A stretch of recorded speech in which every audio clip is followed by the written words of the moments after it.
اس لیے کہتے ہیں کہ باد صبا جو ہے، اب وہ باد صبا تو ہوا ہے، ہر جگہ نہیں ہے، وہ آپ گلشن میں جہاں گلشن ہوگا، پارک ہوگا، باغ ہوگا، وہاں ملے گی آپ، کیونکہ اس کی ڈیوٹی وہاں ہے نا، اس کی ڈیوٹی اس کے لیے پھولوں کے لیے ہے، پھلوں کے لیے ہے، درختوں کے لیے ہے، اس کی ڈیوٹی ہے.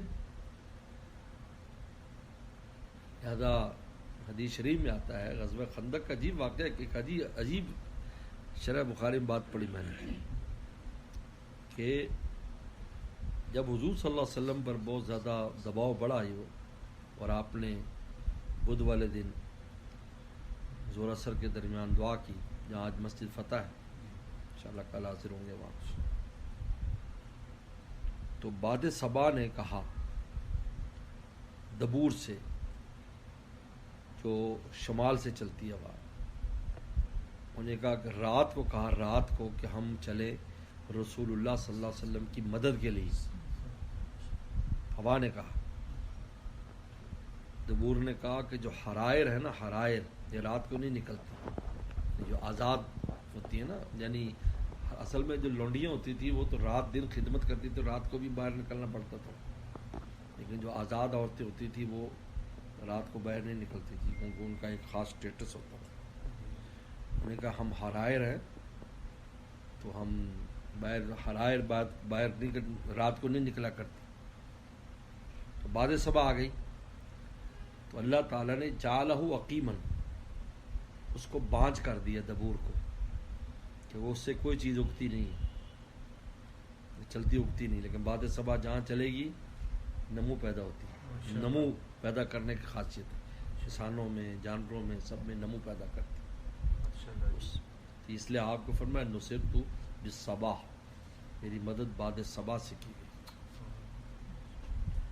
وہ اہلکت العاد بالدبور، اور عاد جو ہے وہ دبور سے ہلاک کیے گئے.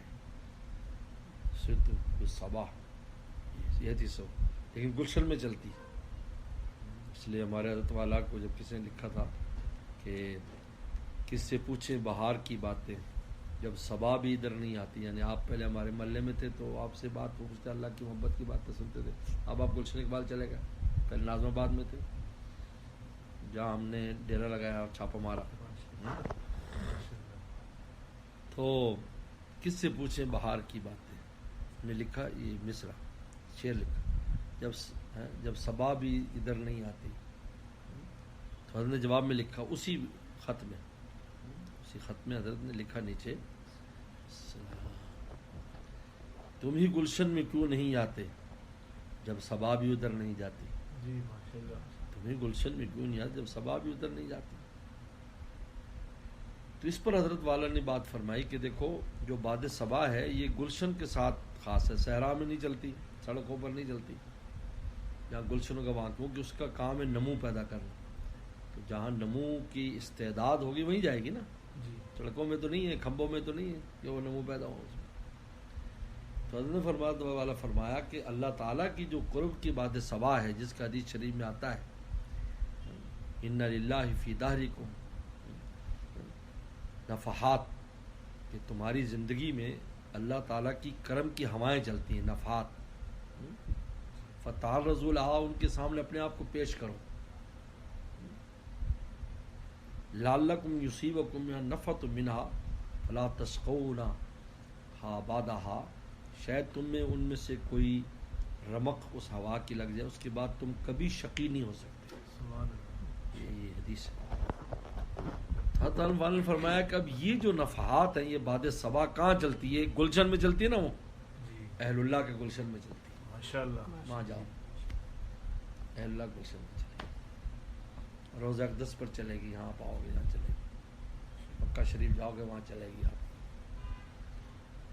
اللہ تعالیٰ تو ہر جگہ چلا سکتے ہیں، لیکن جس طرح باد صبا کو، کیونکہ جہاں نمو ہو نا، تو جو طلب لے کر آئے گا ان جگہوں پر یا اللہ والوں کے پاس جائے گا تو وہ نمو کی استعداد رکھتا ہے تو جا رہا ہے نا کہ نیت.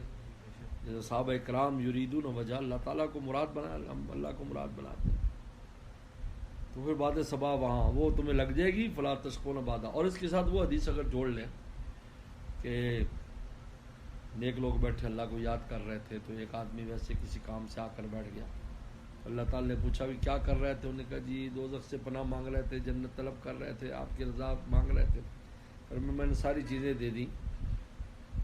تو انہوں نے کہا جی ایک ساتھی ایک آدمی تو کسی کام کے آیا، اس نیت سے نہیں آیا تھا، اس کو کام تھا تو اس لیے وہ پیچھے بیٹھا ہوا تھا. میں ہمو جلسا لا یشقا بہم جلیسہم. اب لا یشقا بہم جلیسہم ادھر فرماتے لا تشقون بعد ابدا. اس سے دونوں کو جوڑنے سے پتہ چلتا ہے کہ باد کرم کی جو ہوا ہے وہ گلشن میں چلے گی، جو اہل اللہ کا گلشن ہے ہوگا، رسول اللہ کا گلشن ہوگا، اللہ کا گلشن ہوگا. سبحان اللہ، ماشاءاللہ جی، وہاں جاؤ، ماشاءاللہ، مسجد میں جاؤ، اللہ والوں کے بعد جاؤ، پیغمبر صاحب روزے پر حاضری دو، پکا شریف آؤ. اب آپ کو میرے گھر میں آ جائے تو بعد سبا میرے گھر میں آنے کو تیار نہیں. جو دنیوی کام کے لیے مامور ہے وہ جب اس کے لیے وہ کہتی بھی نکل باہر اور گلشن میں آ، کسی پارک میں جاؤ، سیرگاہ میں آؤ، پھر تمہیں وہاں ملے گی. جیسا فرماتے صبح کی ہوا ₹1,00,000 کی دوا، اسے ₹1,00,000 کی دوا کی نمو پیدا کرے گی نا ہمارے اندر. یہ عجیب ہے. یہ دیکھو کیسا ماشاءاللہ یہ حضرت والا رحمۃ اللہ علیہ نے